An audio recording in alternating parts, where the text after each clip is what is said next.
Welcome back to the deep dive. You sent us some news articles about, a drive-by shooting in Texarkana, Arkansas, and, well, you're looking to kind of get a deeper understanding of what happened, like, how could this happen in a place that's supposed to be safe?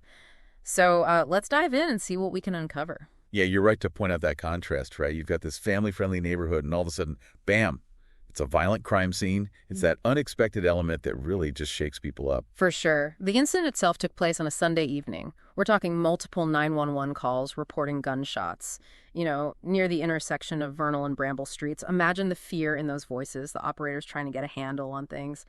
Police arrive, and it's just a chaotic scene. Spent shell casings are scattered all over the intersection. Like a sudden burst of violence. Life's normal, then suddenly chaos and potential tragedy. The articles mention a 26-year-old, Tracy Davis. He arrived at the hospital with a gunshot wound to the head, critically injured, fighting for his life. It really brings home the human cost of gun violence. Tracy Davis isn't a statistic. He's a son, maybe a brother, a friend. His life hangs in the balance, and his loved ones are dealing with so much trauma. Exactly. It makes you realize this could happen to anyone. Anywhere. Yeah. It's that randomness that's so terrifying. And it makes you wonder what led to this. Drive-by shootings, they seem to come out of nowhere, but there has to be some kind of trail. That's the thing about these investigations. They get really interesting. See, drive-bys are notoriously difficult to solve. You have the element of surprise, the quick getaway. Gathering evidence is a real challenge for the police. They have to be meticulous. They're combing the scene, looking for anything. Fingerprints, tire tracks, really anything that could lead back to whoever did this. And of course, they're searching for witnesses, hoping someone saw something, even a tiny detail. Right, like those crime shows where they zoom in on a tiny fiber and it breaks the case wide open. But I wonder, are there any techniques specific to drive-by shootings? You've hit on something crucial. There's a whole area of forensic science dedicated to bullet trajectories. So by mapping the path of the bullets, investigators can sometimes determine the vehicle's position, maybe even the shooter's location, and the type of firearm used. It's like solving a puzzle using physics. Wow, I had no idea. That's incredible, the level of detail they can get to. But I'm thinking technology has to play a big role too, right? Surveillance footage and all that. Oh, absolutely. Cameras are everywhere these days. That's been a game changer. Investigators are carefully going through footage from traffic cameras, businesses, even doorbell cameras from the neighborhood, all to try and find any sign of that vehicle. I bet that's like finding a needle in a haystack. But I guess even a partial plate or a quick glimpse of the driver could be a big break in the case. You got it. It really shows how important community involvement is. Someone might have dash cam footage or maybe a security camera at their house that caught something crucial. Even the smallest detail can make a huge difference. Right, that sense of community must be crucial, especially in a close-knit place like this. The articles mention that residents are feeling a lot of fear, understandably. Of course. This shooting, it shattered the feeling of safety people had. Parents are having those tough conversations with their kids about staying safe. Neighbors are probably looking at each other differently now, with a mix of suspicion and fear. And it's not just feeling unsafe at the moment, it's the long-term impact. That can really affect the community. For sure. It might lead to less community engagement. People might not want their kids playing outside anymore or even going to events. It creates an atmosphere of fear that's hard to shake off. It almost feels like Texarkana is a microcosm of the bigger issue of gun violence in America. These tragedies keep happening. It's hard to even grasp it all. I think you're right to make that connection. The details are different each time, but there are these recurring themes. Easy access to guns, differences in socioeconomic status, and the way violence is portrayed in the media. Yeah, it's a tangled web of problems. But before we go too far down that national conversation, I want to come back to Texarkana specifically. You mentioned socioeconomic differences. What makes them relevant here? It's a key question.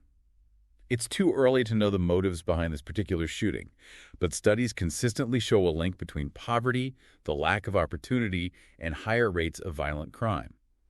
So we need to consider Texarkana's economic situation and see if there are any underlying factors that might have contributed to this. So it's not just about what happened during the shooting, but the bigger picture, the context. Right. Things like unemployment rates, access to education and job training, and what social services are available. They all play a role in creating an environment where crime might be more likely to occur.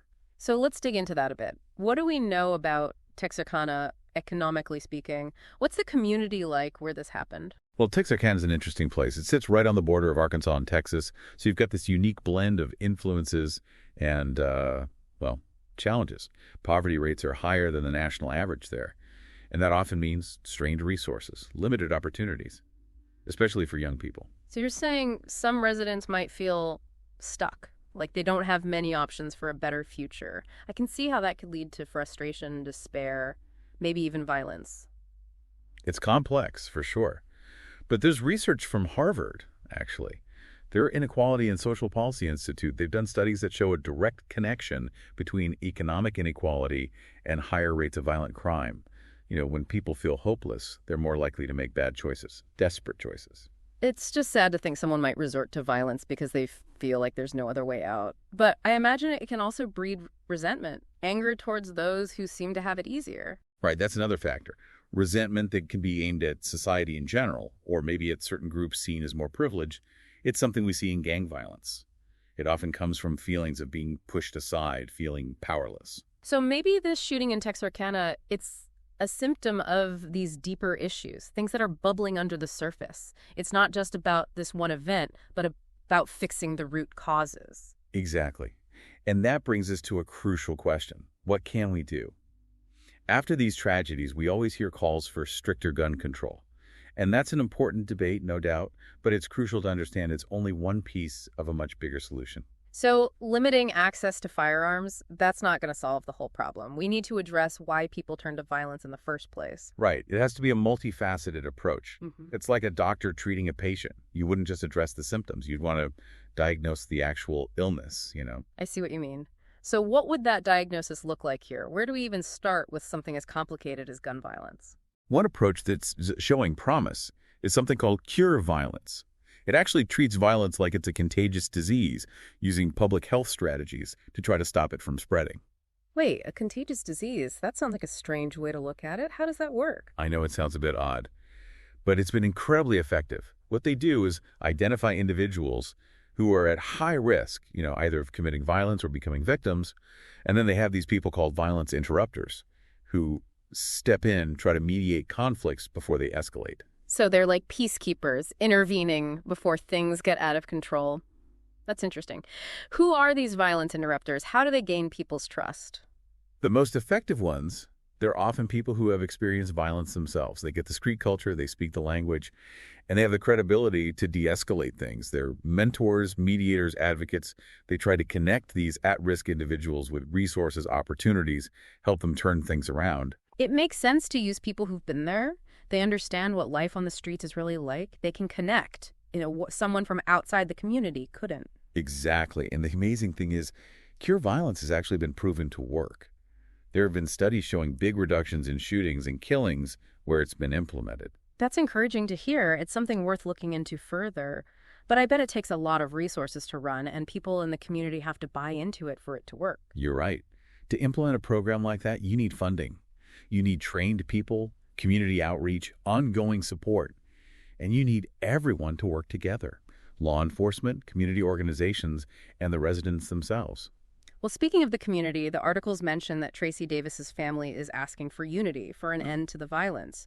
That's a powerful message coming from people who have experienced such a horrible loss. Absolutely. It speaks to the need for peace and safety. Every community has that need, and it shows how important these grassroots movements are. Mm-hmm. When people get together and demand better, it can create real change. This shooting must have shaken Texarkana to its core.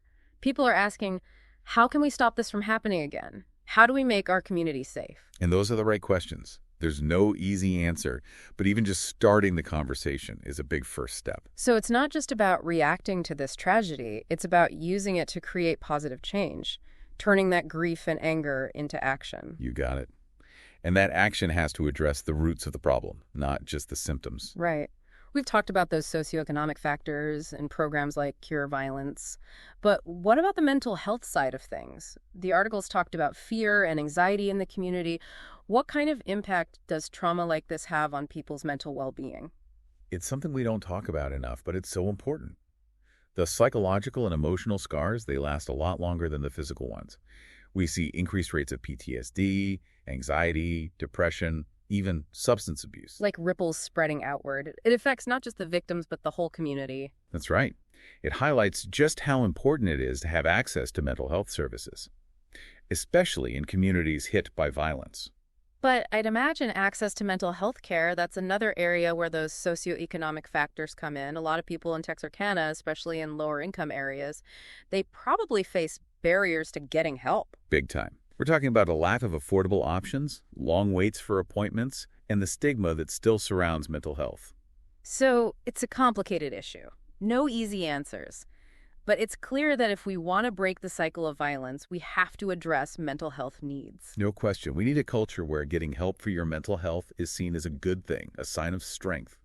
And we need to make sure everyone can access those services, no matter their income or background. It sounds like a huge task, but investing in mental health care, it's not just about being compassionate. It's about public safety. Exactly. When you address those underlying mental health needs, you're creating a community that's more resilient, more supportive, and ultimately a safer place for everyone. So we've talked about a lot: socioeconomic factors, community programs, the mental health side of things. But there's something else I want to bring up, something a bit more philosophical, maybe. I'm listening. What's on your mind? We've been focused on the big picture stuff, but what about the individual choices that lead to violence? Where does personal responsibility fit in? Now that's a deep question. It gets to the core of what it means to be human. It's easy to focus on these larger forces, but in the end, each person has the power to choose how they react to hard times. So even when you're facing poverty, lack of opportunity, trauma, you still have a choice to either keep that cycle of violence going or choose a different path. Absolutely. That's where things like resilience, having a moral compass, having good role models, that all comes into play. Thinking about Tracy Davis's family asking for an end to the violence, maybe their message can inspire people in Texarkana to make different choices, to break free from that cycle. It's definitely possible. Sometimes all it takes is one voice, one act of courage, and it can set off a chain reaction. And that brings us to another aspect of this. It's complicated, but really important. Forgiveness. How does a community heal after something like this? Is forgiveness even possible when the hurt runs so deep? Forgiveness. It's a journey. And it's different for everyone. There's no right or wrong way. It's not about saying what the perpetrator did was okay. It's about letting go of the bitterness and anger that keep us from healing. So you don't forget what happened, but you find a way to move on without being consumed by resentment. Exactly. Forgiveness can look different for everyone. Maybe it's the victim and the offender having a conversation. Maybe it's the whole community coming together to reconcile. Or maybe it's just a shift in how you see things inside yourself. It sounds like a long and hard road, but in the end, it's necessary for healing, both individually and for the community. It is, and there are things that can help. Counseling that understands trauma, restorative justice programs, support groups. So even after something so awful, there's still hope for healing and reconciliation. It shows how strong the human spirit really is. Yeah. It reminds us that even in the darkness, there's always some light. There are people out there working to make things better, to help people understand each other, to build a more peaceful world. And speaking of making a difference, I'd love to hear about the work being done on the ground in Texarkana. Are there any groups or initiatives that are tackling these issues head on? That's a great question. It takes us right to the heart of what can be done locally to create lasting change. There are some initiatives that are really encouraging, and they might spark some ideas for what other communities can do too. There are. It's easy to get overwhelmed thinking about these big issues, but seeing people out there on the ground making a real difference, it gives you hope. It really does. So what's happening in Texarkana that makes you feel hopeful? Well, one organization that really stands out is the Texarkana Resources for Youth program. They're doing amazing work, especially with young people. They've got these mentorship programs, after-school activities, and job training, all aimed at helping kids avoid the things that can lead to violence. That's so important, giving them a sense of purpose, a place to belong, showing them there's another way besides the streets. Exactly. And it's not just about the kids themselves. They work with families, too. Parenting classes, support systems, really trying to strengthen that family unit. That's great. They're looking at the whole picture, understanding that a strong family is so important for kids. It creates a stable, loving environment. Right. Another group that's doing great work is Partners in Prevention. They're all about community outreach and education. They're really trying to change the attitudes and behaviors that contribute to violence? So they're addressing those deeper cultural things we talked about, like how violence becomes normalized, the lack of conflict resolution skills. You got it. They have workshops on things like how to resolve conflicts peacefully, anger management, building healthy relationships. And it's for everyone, teenagers, parents, community leaders. Giving people the tools to break those cycles of aggression and build a more peaceful community. All right, and they also do a lot with bystander intervention, teaching people how to step in safely when they see a situation that could turn violent. I love that. It's like everyone's taking responsibility for each other's safety. People feel like they can speak up and say, hey, this isn't right. Exactly. Yeah. Shifting from, it's not my problem, to, we're all in this together. It reminds you that change doesn't have to come from the government or some huge program. It can start with individuals, making different choices every day. That's such an important point. We all have the power to be part of the solution. Even small acts of kindness, being compassionate, having the courage to do the right thing, it can make a difference. Speaking of small acts, I was reading about this group of artists in Texarkana. They organized a mural project after the shooting. They got young people involved, painting murals all over the neighborhood, promoting peace and unity. Oh, that's a great example of how art can be used for healing.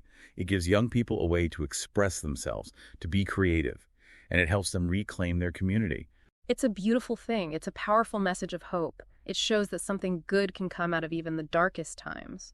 And it reminds us that we need to support creative outlets for young people, especially in communities that have been through something like this. Give them spaces to express themselves, build relationships, a way to escape the negative things on the streets. And investing in things like parks, libraries, community centers, safe, positive places for everyone. Creating a community where young people feel valued, supported, like they can make good choices. Well, we've covered a lot today. Gun violence, the role of poverty and opportunity, community programs, mental health, forgiveness, and what individuals can do. It's been a tough conversation, but also hopeful. We've seen how destructive violence is, but also how resilient people are, and how dedicated people are to making things better. Definitely both sides of the coin. What stands out to you the most? Honestly, it's those local initiatives that really give me hope. Seeing people out there every day working so hard to make a difference in their community, it's inspiring. I agree. It's those grassroots efforts that really drive change. It shows that no matter how big the problem seems, we can make a difference. One person, one action, one community at a time. So to our listener who sent in these articles about Texarkana, I hope this deep dive has helped you understand this complicated issue a little better. It's a conversation we need to keep having in Texarkana and everywhere. It's easy to feel helpless when you see these things happening, but remember, every voice, every action counts. What can you do in your own community to build peace, promote understanding, and support people affected by violence? That's the question we should all be asking ourselves. Powerful words to end on. Thank you for joining us on this deep dive. Until next time, stay curious, stay engaged, and stay hopeful. Today is your lucky day. Today is the day that our $3 website works for you, paying you directly to your PayPal daily. Imagine $3 ongoing continuous payments to your PayPal account. Imagine falling asleep and waking up to $300 in your PayPal account. How would this make you feel? How could this help you? What bills could you pay? What kind of fun could you have? What does that retirement look like now? All for a one-time payment of $3. This website is DFY done for you, fully built and completely hosted, and never stops collecting payments for you. You have spent $3 on coffee on a regular, but that coffee won't help you create multiple streams of income. Click the link below.